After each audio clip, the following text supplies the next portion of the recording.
Okay, good morning. Nag-video ako for the information sa mga friends and on Facebook na uh, gumagawa tayo ng account na Trabahante. Gusto kong ipaabot, ang purpose sa Trabahante is just to make a survey sa output natin sa TESDA. Kung ilan ang mga tao na kakilala, una sa lahat nakakilala sa TESDA. Yung pangalawa, yung mga graduates ng TESDA. Saan ba ang direction nila? Is it nagtrabaho ba sila? Individual, personal, employed ba sila? Or nagkapera sila dahil sa tawag dito, sa livelihood.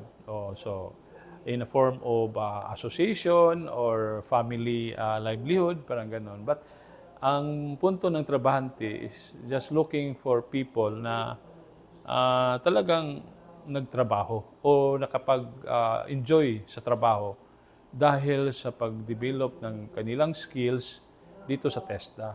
So,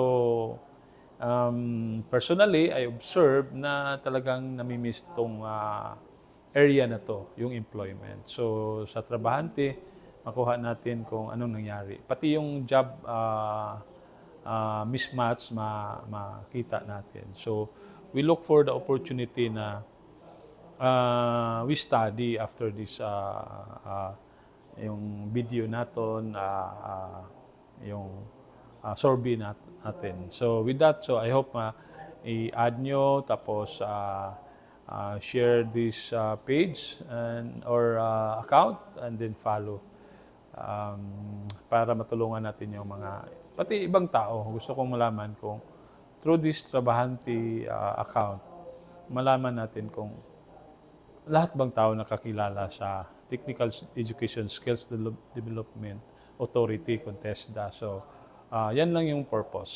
So, sa mga kaibigan ko dyan, kung na-add kayo na walang advanced information, so sa atin na account yan.